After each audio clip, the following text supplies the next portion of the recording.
Hai, apa kabar kalian hari ini? Semoga kalian dalam keadaan sehat dan selalu semangat untuk belajar.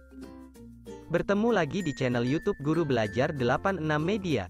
Pada kesempatan kali ini kita akan mempelajari tentang perkembangbiakan tumbuhan secara generatif. Mari kita simak penjelasannya.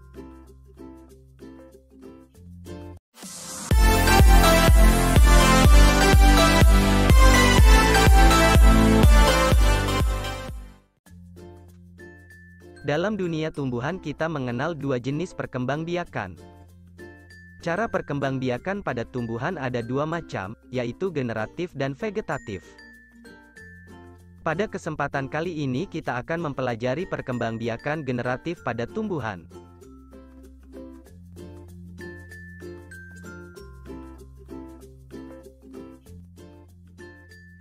Perkembangbiakan generatif disebut perkembangbiakan secara kawin.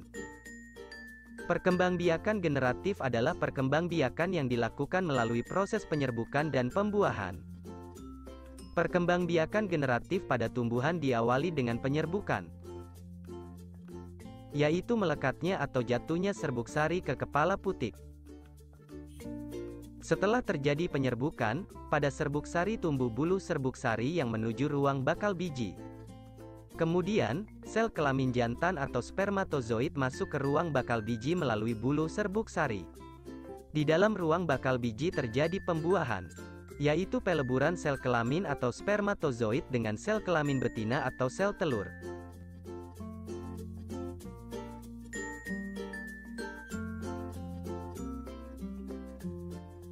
Macam-macam penyerbukan berdasarkan asal serbuk sarinya ada 4 macam penyerbukan, yaitu penyerbukan sendiri atau autogami, penyerbukan tetangga atau geitonogami, penyerbukan silang atau alogami, dan penyerbukan bastar atau hybridogami.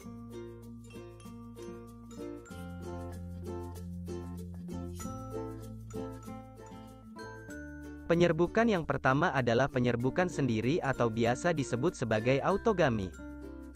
Penyerbukan sendiri merupakan jenis penyerbukan pada suatu bunga yang serbuk sarinya berasal dari bunga itu sendiri. Artinya, serbuk sari yang jatuh ke kepala putik pada bunga itu sendiri. Penyerbukan ini secara tidak umum tidak menghasilkan keturunan yang bervariasi. Ciri-ciri penyerbukan sendiri bunganya termasuk bunga sempurna yang memiliki kelamin jantan dan betina dalam satu bunga saja. Contoh tumbuhan yang melakukan penyerbukan sendiri antara lain adalah mangga, jambu, bunga turi, bunga sepatu, rambutan, bunga telang, dan lain-lain. Penyerbukan yang kedua adalah penyerbukan tetangga atau geitonogami. Penyerbukan tetangga merupakan jenis penyerbukan yang serbuk sarinya berasal dari bunga lain pada tumbuhan tersebut. Artinya serbuk sari jatuh ke kepala putik pada bunga lain, tapi bunga itu masih terletak pada tumbuhan itu sendiri. Penyerbukan tetangga ini terjadi karena bunga jantan dan bunga betina pada tumbuhan tersebut tidak berada dalam satu bunga, sehingga membutuhkan dua bunga dalam tumbuhan yang sama untuk melakukan proses penyerbukan. Contoh tumbuhan yang melakukan penyerbukan tetangga antara lain adalah jagung, padi, kelapa, mawar merah, mawar putih, dan lain-lain.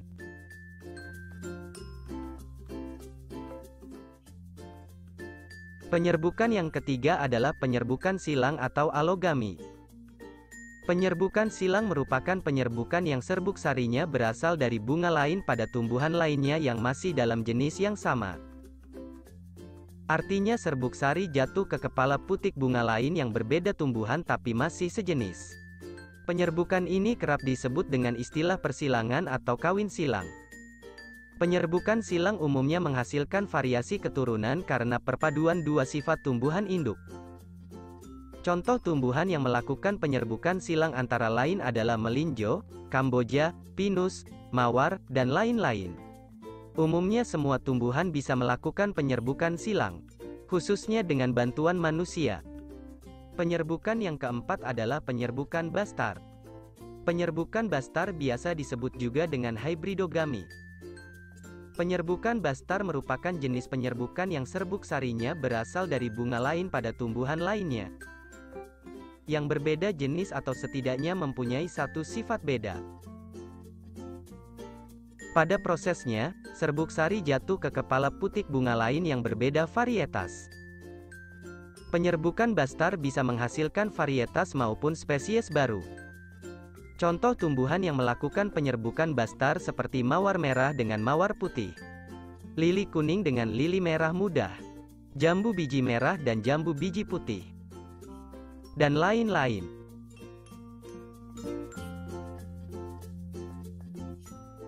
Demikian penjelasan tentang perkembangbiakan tumbuhan secara generatif.